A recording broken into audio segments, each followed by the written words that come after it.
The fire of zeal. What success can one expect when there is no enthusiastic zeal for Christian pleasing of God? If there is something that involves no labor, one is ready to do it. But as soon as one is required to do a little extra labor or some kind of self-sacrifice, immediately one refuses, because one is unable to accomplish it for oneself. For then there will be nothing to rely on that can move one to good deeds. Self-pity will undermine all the foundations, and if any other motive besides the one mentioned becomes involved, it will make the good deed into a bad deed.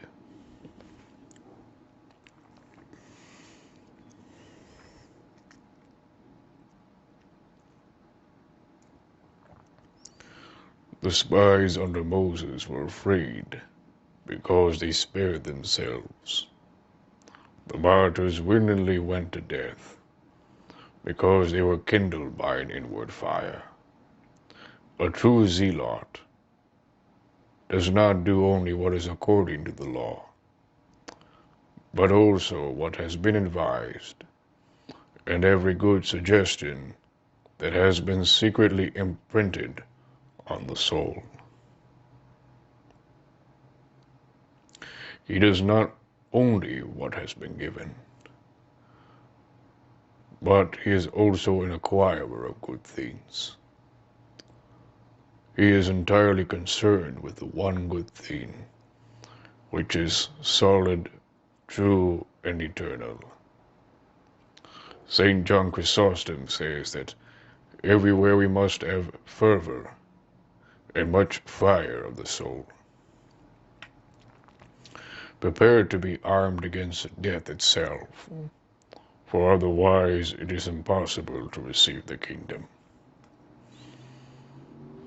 The work of piety and communion with God is a work of much labor and much pain, especially in the beginning. Where can we find the power to undertake all these labors? With the help of God's grace, we can find it in heartfelt zeal.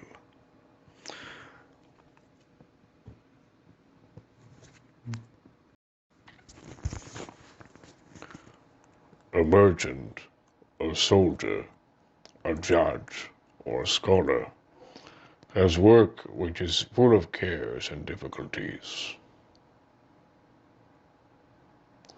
How do they sustain themselves in the midst of their labors? By enthusiasm and love for their work. One cannot sustain oneself by anything else on the path of piety. Without this, we will be serving God in a state of sluggishness, boredom, and lack of interest. An animal, like the sloth, also moves, but with difficulty. While for the swift gazelle or the nimble squirrel, movement and getting about are a delight. The zealous pleasing of God is the path to God, which is full of consolation and gives wings to the spirit. Without it, one can ruin everything. One must do everything for the glory of God and defiance of the sin which dwells in us. Without this, we will do everything only out of habit, because it seems proper, because this is the way it has always been done, or the way others do it. We must do all we can, otherwise we will do some things and neglect others, and this without any contrition or even knowledge of what we have omitted.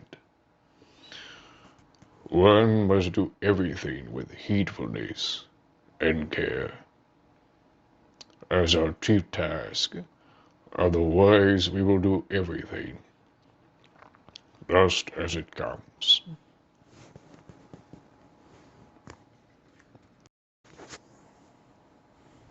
And so it is clear that without the zeal, a Christian is a poor Christian. He is drowsy, feeble, lifeless, neither hot nor cold. And this kind of life is not life at all. Knowing this, let us strive to manifest ourselves as true zealots of good deeds, so that we might truly be pleasing to God, having neither stain nor spot, nor any of these things. Therefore, a true witness of Christian life is the fire of active zeal for the pleasing of God. Now the question arises, how is this fire ignited? Who produces it? Such zeal is produced by the action of grace. However, it does not occur without the participation of our free will. Christian life is not natural life. This should be the way it begins or is first aroused.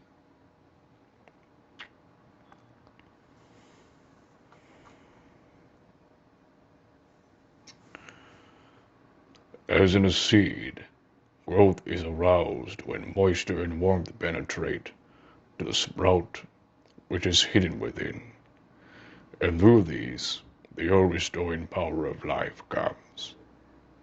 So also in us, the divine life is aroused. When the Spirit of God penetrates into the heart and places there the beginning of life according to the Spirit, and cleanses and gathers into one the darkened and broken features of the image of God, a desire and free seeking are aroused by an action from without. Then grace descends to the mysteries, and united with our freedom produces a mighty zeal.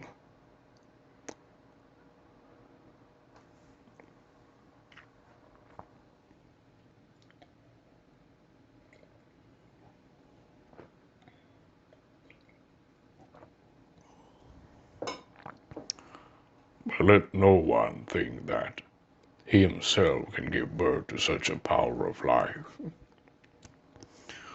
One must pray for this, and be ready to receive it. The fire of zeal with power.